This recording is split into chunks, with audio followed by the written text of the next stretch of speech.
the college level, like outside the planetarium.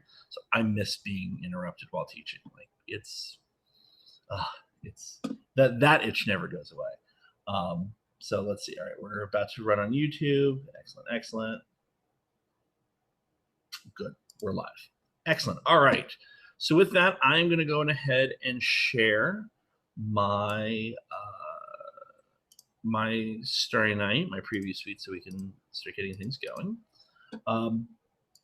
But yeah, today what we're going to focus on primarily are all of the little ways that we can begin thinking about setting up our favorites and our options for ATM4 use. We can do all sorts of things live. If you drop in later for the Star Show Basics with JT, you will see exactly that. She likes to do things a certain way, and I am not one to stand in the way of that. So if she wants to do it live, we'll do it live. And for the most of you, you're not going to be spending all of your time behind the console trying to manually set your show in motion. That's what ATM4 is for. That's why we have the automation, so that you can set up your favorites and then, of course, do all of the necessary things along the way to ensure that you have the show that you want. And so let me make sure also, because Eric's supposed to pop me back in the room in a second. One of the things that was brought up yesterday and is one of the concurrent segments right now is about orientation and how we maneuver around different bodies in the universe. And one of the ways that we're going to do that is through location. So what we're going to do, we're going to sort of, I'll let you guys choose a planet. First planet in the chat is where we're going. Everybody's like moving to the chat. Who's going to get it first? Wait. Oh, yes. This is exactly the groove I wanted to be in this morning. Great job, guys. All right. So we're going to Uranus, which is totally great. And of course, if you want to go to a planet and experience all that that planet has to offer, you can search for it from any of the boxes. That is one of the fun little facts about the panes that you have working, is that if I go into constellations and just type in Uranus, it will pop up. So you always have a find feature around wherever you go. In this case, your top hit will be Uranus. And you can see that right now, it is in fact 37 degrees above the horizon. So Uranus is in the sky right now. We're going to go the more straightforward way, the way that we maybe have already set up, and that's through our planets. And we'll see that Uranus has a checkbox next to it. If you checkbox, that of course is going to put on your label. Your hamburger menu to the left is what is going to provide you with your Uranus selections, if you will. We can center, which of course will move the dome view so that it is directly in front of us. We can magnify or magnify in place, which will simply change the field of view, or we can actually go there. And that's what we're going to do. Anytime you want to go to a body in the solar system, or most of the objects that are going to be in the celestial databases, you can go there. Some of them are a little bit more interesting than others, in which case we'll click go there. And so all of you can begin your flight to Uranus. If you don't want to wait, you can, of course, hold down the space button, which I'm going to do. That's a long drive. And so we get to Uranus, and now you can see we have, it really is kind of an underappreciated planet. It's you know, it's been beat up both by us and by the solar system over these past couple of billion years. So let's go ahead and get a little bit closer to the planet itself. And we do, of course, have a number of ways of doing that. If you are in the pre-flight window, you can scroll with your mouse wheel up and down. That is going to give you an an okay movement. It's not going to be very smooth unless you've set the corresponding movement in your preferences in RenderBox to be very, very delayed. We can also utilize the two up and down carets that are going to be right next to your planet distance. So you have your hamburger in the location area, and then you have decrease and increase elevation. In this case, since we want to get closer to the planet, we will decrease, and you'll notice that this is a little bit smoother. Let's get Uranus to fill up most of the screen. And now we can see that there are indicators on the cloud tops that if we were to start orbiting the world, or if we were to start rotating the planet, we could actually see some changes. That's good for us. Now that we're here at Uranus, we can manipulate the planet using the cursor. If you are in the field of view around Uranus, you'll notice that you have a grab hand, and that kind of allows you to change how the orientation looks. But you'll notice that no matter what you do, you can't get Uranus off of that center line, off of your north-south line. And of course, we will fix that in just a little bit. If you hover over the planet, you'll notice that your cursor changes. This is the adaptive cursor, and it's supposed to know what you want to do before you know what you want to do. So that if you're over a planet, you don't want to drag it around. And there's Eric. We're going to let him in. In this case, you have a location scroller, so that if you place your mouse over the planet and click and drag, now you're actually changing our orientation around the planet. So what I'd like you to do is get Uranus to kind of a half phase with the sun somewhere near the top of your preview window, something that looks close to what I've got right here. And that, of course, is going to give us our initial view of the planet. But if we were to begin moving time forward, in this case, let's go up to our time menu, maybe set the time flow to about 300. You'll notice that there's a slight movement to the planet, but it seems to be standing still. We're not seeing much change to the phase, but we are seeing the stars in the background move around us. So we're seeing maybe a little bit of a change of a phase as we're moving, and the sun is moving as well. But this isn't the most inspiring view of the planet we've ever seen. So let's go ahead and use our location scroller, move around the planet once again, so that you're seeing either that sort of discolored pole or the cloud band there on the top of the atmosphere, just something where we can very clearly indicate that the planet will move. And if we hit play and move time forward, you'll notice that the planet itself is not rotating. So now we're in a situation where the stars are moving behind us, and you didn't expect we'd be at Uranus. Look at this group and tell me that we would be at Uranus. What we're seeing is the movement of the Terminator, but not much else. This really isn't, again, the most amazing view of Uranus you've ever seen. Yes, absolutely. So kind of moving back, you can see where our Terminator line is, and you can see that there is some movement. We have a little bit less of the clouds than we had before. So I'm going to just keep playing this forward. This is where the entire universe is moving around Uranus. That's one of the ways that you're going to think about this orientation. And the orientation that we're currently in can be found in that location box. So once you see now, I'm roughly 24,000 kilometers from Uranus. If I click on my hamburger, under tracking, you'll see that I am rotating with Uranus. This would be the equivalent on Earth of being in a geostationary orbit. You're above one point on the surface, and that's it.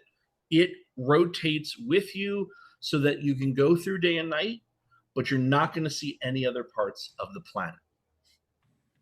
We can change that, however. If we would like to be in a stationary place above the planet and have Uranus rotate underneath us, we're going to change our tracking. So wherever your planet is right now, go ahead and use that location scroller to get a fairly visible part of the atmosphere underneath you. Head back up to your location hamburger. And now we're going to change tracking from rotate with Uranus to hover as Uranus rotates. That means we are in a fixed position, but Uranus is not. And this is where things allow us a lot more control as to how we see the planet below. If you run your time, I'm going to run time forward now at 300. You'll notice that Uranus is not moving anywhere near as fast as I wanted to. Let me go faster. I am steady. The stars in the background are not moving, but Uranus is clearly orbiting underneath us. So if you wanted to set up an orrery view above the sun and have the planets move, we want to hover in place. If you don't want to deal with the changing day and night, but you want to see all of a planet's surface, this is the way to do so. So if you're on Jupiter or over Saturn, you want to sort of see how the moon system is interacting. This is how you do so.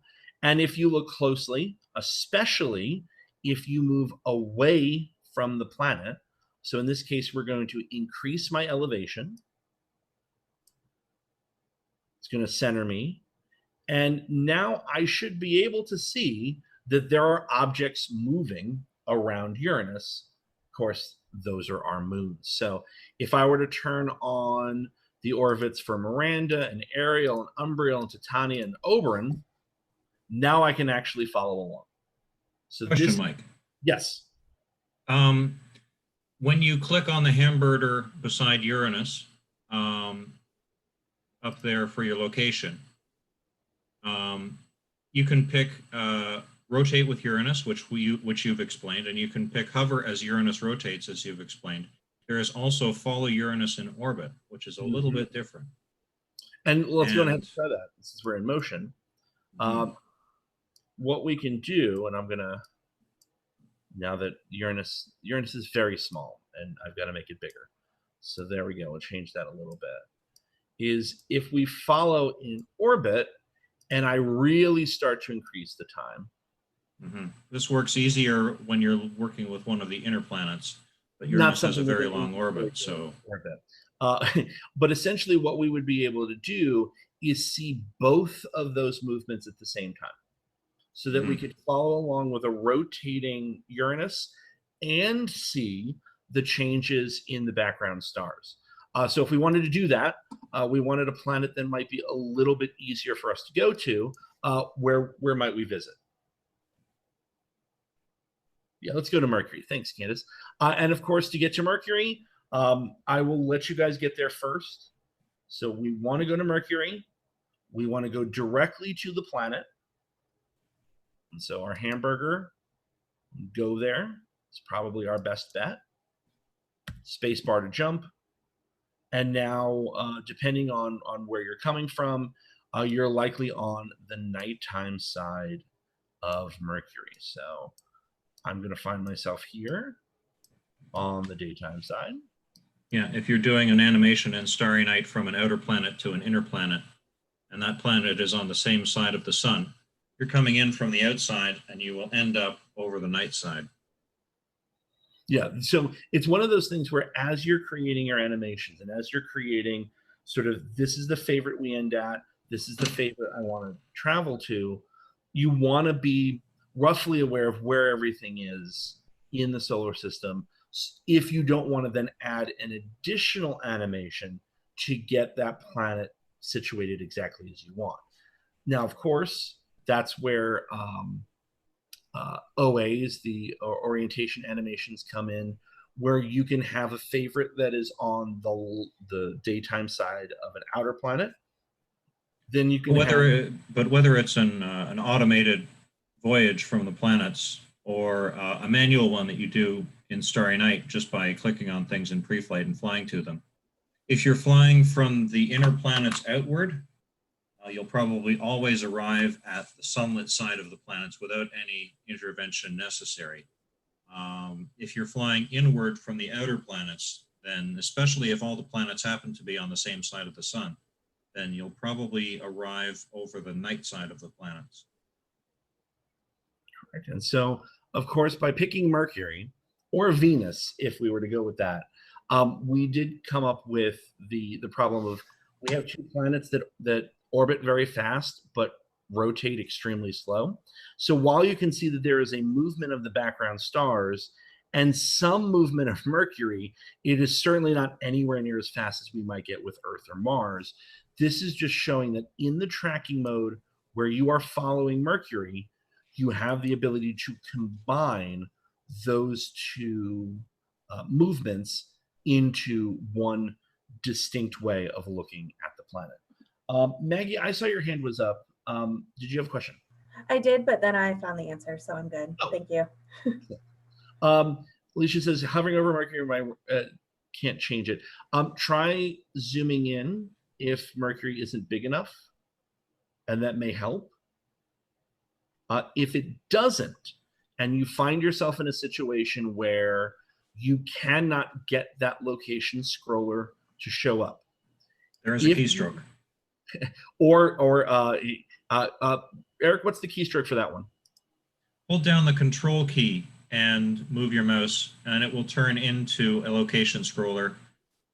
Basically, Starry Night is intelligent enough that if the body that you're situated around is big enough, then it will think, oh, when you mouse click on it, you want your cursor to turn into the location scroller by adaptation.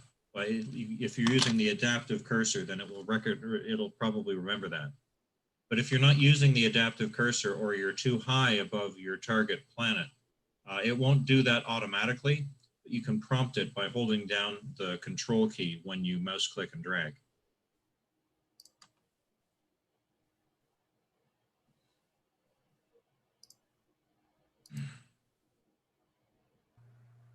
So I noticed when the time flow is fast, it's really hard to select it. But if you go down to the time flow as 1 time, then it's pretty easy. As for the difference between hovering over a location, rotating with a location, and following the planet in orbit, I think of it in terms of, obviously, when you're hovering, when you're fixed in place over a location, that's sort of geosynchronous. When you're following a planet in orbit, then the stars don't remain fixed, but the phase of the planet remains fixed. So if you're interested in looking at a particular kind of crescent shape as you're following a planet through the solar system, follow planet in orbit is the way to go.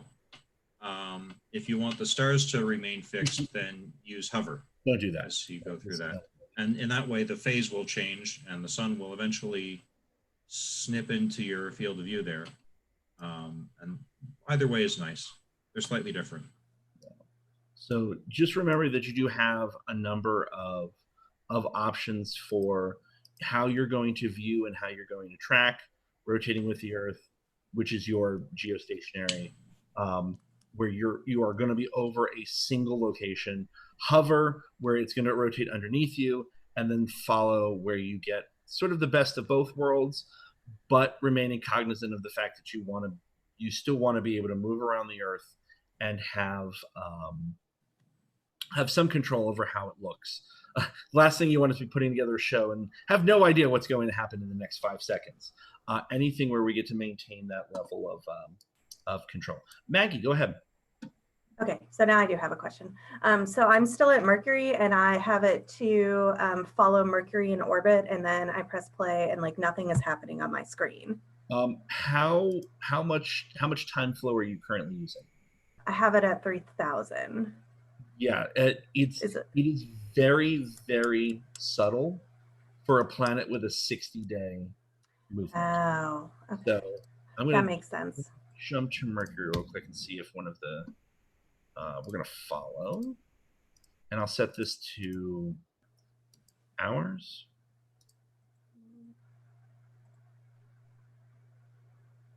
Yeah, so the hours here, and of course, there's always going to be a little bit of a hitch in your pre-flight window. Your render box is going to give you a much better idea of what's actually happening.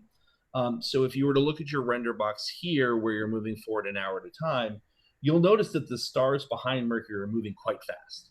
And that's because you've only got an 88-day orbit.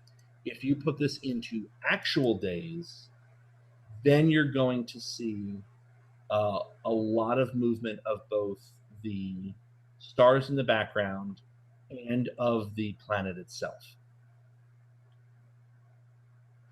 Okay, thank you.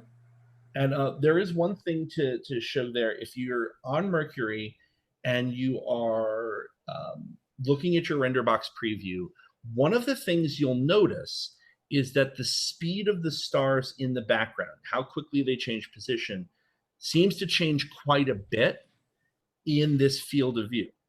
And that is 100% because of what?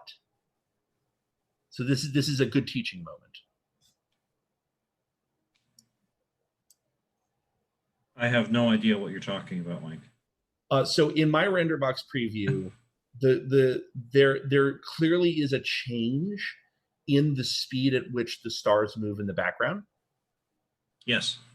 And that is entirely because the orbit of Mercury is eccentric.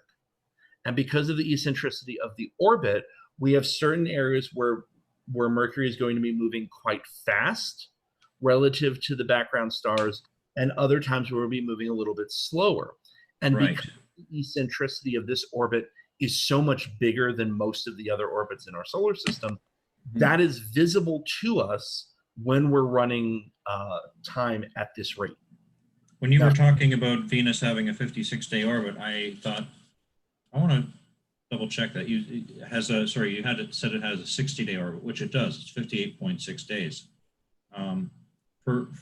From my memory, I'm remembering its synodic period, which is a bit different, which is 88 days.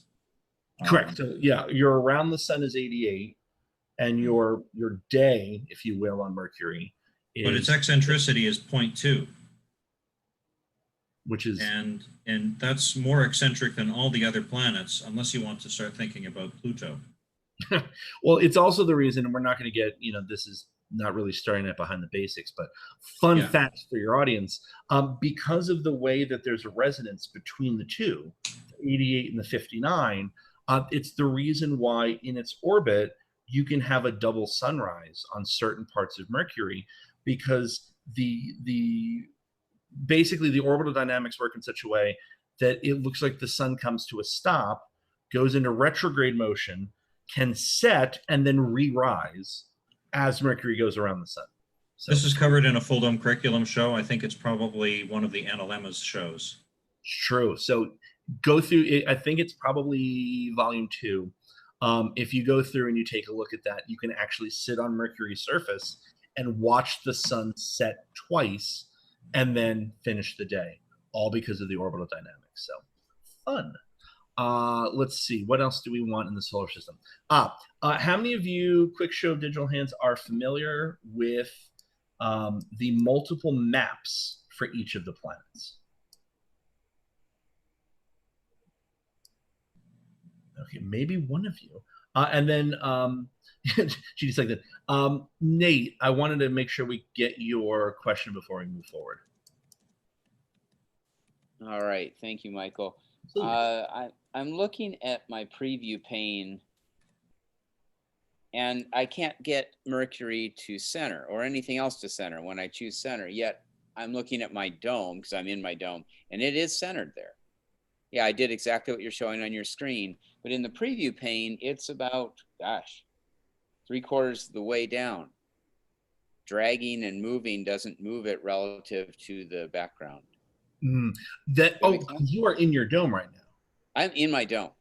It's almost certainly because the difference in preference between renderbox and pre-flight in the dome is substantial enough where what you see in pre-flight will not always match what is on the dome. And it's much more apparent when you're in the dome than it is if you're on Preview Suite. Yeah, there is a preference that you can use to set up the altitude at which you want things to be centered on the dome. And especially if you have seats that go way back, you might want to have things that are centered on your dome also be at the zenith of your dome. But it's also possible that if you don't have seats that are laid back so far, you want things that you center on the dome to be towards the front. And the curious thing about it is that if you have your horizon turned on and you're looking at a full sort of planetarium 190-degree field of view, you can't actually change the altitude of the thing that you are centering on the dome because the horizon would get in the way. It would tilt up. Right. Or down for that matter, meaning it would tilt up in the back. So the altitude of things that you center on your dome depends on whether your horizon is visible, and it depends on whether your field of view is zoomed in or not. Because if you zoom in your field of view, then this starts to echo something that we were discussing yesterday about altitudes. Right. Thank you. Emma, go ahead. So I have a question sort of when it comes to navigating around an object when you're out in space. I was given the rule of thumb that if you're on the surface of a planet or something, you should go into your options and change your orientation to local. But when you start flying around the solar system, you should go and change it to ecliptic. So that's like, Yep. You generally don't need to change it to local because you will start in local. okay. Yeah, that is a slightly more advanced thing. I think we'll probably, we can get into that in a little bit. And we get into that in a little bit as well. It's the five basic functions. It's the fifth basic function. Usually the two that we would focus on in addition to local are equatorial and ecliptic. For planets, ecliptic is almost always the way to go. And I'll just briefly show you how that works.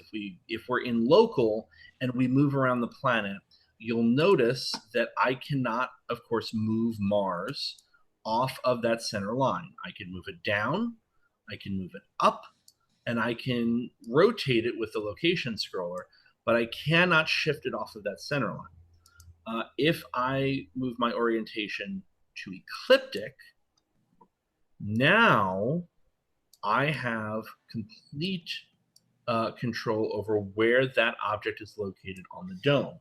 And this is very, very useful when you move into things like orientation animations, where perhaps you want a planet to move across your field of view. You want it to start in the east and move towards the west, or vice versa. This is where you can then place the planet, and then all of the other movements that we had. So for example, I'm going to move this back to something much more reasonable, like 300. If I were to hover as Mars rotates, it wants to put me back into that area. And of course, if we check our orientation, we're still in ecliptic, which is good. If I move that planet off to the side and press play, maybe even increase that time even further, now Mars is rotating off of center, and it has a nice different aesthetic than having it just be straight ahead. So if you're in that different orientation, if you're in ecliptic rather than local, now you can place your object wherever you want on the dome. May not be great for teaching, certainly great if you're trying to get a show to look a certain way. So if you're like, I really want Mars off to the left, and I want maybe to have a slide in the front, this is how you could move Mars in the direction you need to and give yourself the space on the dome so that the slide isn't, over the planet. But at the same time, you're still getting all of that view. And then, of course, if we were to change our tracking, and in this case, follow Mars in orbit, what's going to happen is that if I were to center on Mars, move something off to the side here, This is conceivably how you could make a planet move across your screen from one side to the other, depending on how your orientation is located. So that's certainly where, when you get to orientations, if you were going to go back and see what's going on in track 3 today, this would be the extension of that, is how we utilize these different orientations to get effects. Doesn't actually change what Starry Night is doing or what you're seeing, but it gives you a bit more freedom in terms of placement and movement on the dome. So if you're giving a standard show, then your local location is probably just fine. But if you do want that different placement and different movement, those orientations is where you'd go.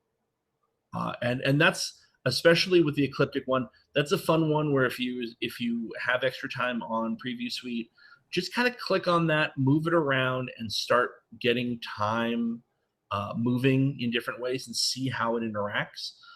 That's a fun one if you just want to like see how things work and you want to toy around. That's a great opportunity, because the moment you click back on the local orientation, even if Mars is behind you, it's going to bring it right back in front. You're not lost anymore. So that's one of the times where it's really useful to toy around. Mike, the next thing on the location, other than following the planet in orbit, hovering, and fixed in location over, to switch to stationary location, which is fun. Oh, true. And that's going to explain why it didn't do what I wanted it to do earlier. So you know that there's a New Yorker style cartoon that is space related, and those are obviously the best kind, of a dog owner telling his dog, "Stay right here," and then the next panel is the dog in the middle of space with the Earth receding in the background. Because that is what would actually happen if you switched to a stationary location. So there goes Mercury, I think. Mars, I beg your pardon. Yeah. Yes, we're not mhm. moving anymore. There is no movement of us at all, and that's going to be here at the very bottom. Yeah. And you can see that we can't track anymore because we're not connected to anything. Mhm. But if I run time forward and back, you'll notice that Mars is off in the distance. Yeah. It's getting closer and closer. And where we placed it at the very, very end of that scene, we are going to fly right past Mars. So now you've got kind of an artistic way of looking at it. And of course, now, because we are somewhere in the solar system at a very unselected point, if we want to get back to Mars and get all of our orientations back, we then would just center on Mars again. And you'll notice that instead of being certain distance from the sun, we want to be in going there again. Now we're back at Mars. So when it said we were at a theta and phi position where we're out in the middle of the solar system, that means we haven't selected anything. If we go back to Mars, if we go there again, then it's going to put us back into the local area of Mars. And if we move up and down, Mars is controlled. Switching to a stationary location is lots of fun, because there are also several different ways of changing the flow of time. One thing that you can do is, if you put your mouse cursor over the minute hand of your 1938-48 and you drag it back and forth, you can scratch Mars like you're a DJ.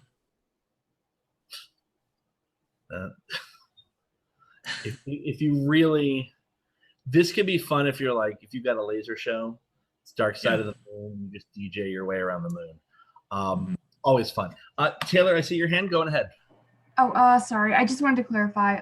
So right now I have my orientation set at ecliptic. Yes. And whenever I press the plate, like to speed up time, so Mars is going across my my preview.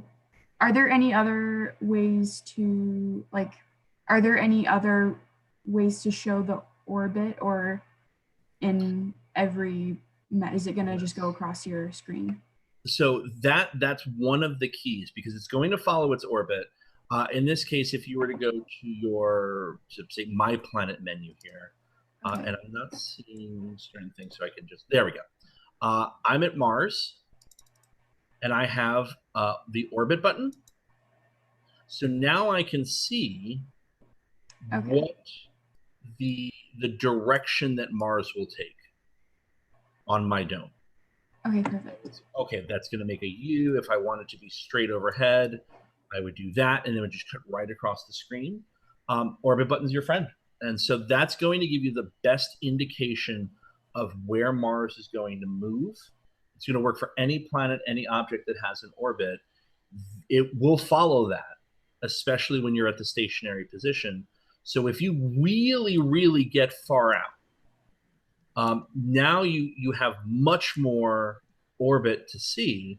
So if you wanted to try to get this where it kind of comes from behind you and then is in the front of the dome and then disappears behind you on the other side, that orbit will tell you exactly where those points are going to be. Oh, okay. Excellent. Oh, it's really nice. All right, so let me get back to Mars proper. And show you what we originally came to Mars for. And for those planets that have additional surface features. So if you click on the hamburger next to anything, you of course get a lot of extra information. For Mars, it's center and magnify. You can put all sorts of distance spheres and some things that are left over from the desktop versions of Starry Night, like observing lists and graphing. You can place an orbit line or a local path, which is its movement on your screen, not in the universe. That's useful as well. But what we also have are surface image and models from most planets. In the case of Mars, we have quite a few.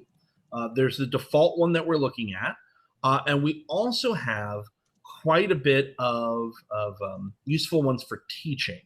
So if you wanted to see what Mars with an ancient ocean looked like, we could click on ancient ocean shaded. And now you can see, if we move around the planet, the parts of the world that theoretically would be flooded in a wet Mars. And then you could zoom in and see that it's filling up a lot of craters, that it's filling up the Valles Marineris. And this would all be locations. By the way, I'm going to change my orientation back to standard so I can actually see what I'm doing. But you can very clearly you can do an entire show just based on this single map. So here's what it would be like to have a wet Mars, many, many hundreds of millions or even billions of years in the past. If you have a very particular group that's coming in and they really would like to know the elemental abundance of iron on Mars, you can go to the Mars Elemental Abundance Maps and click on Mars Iron.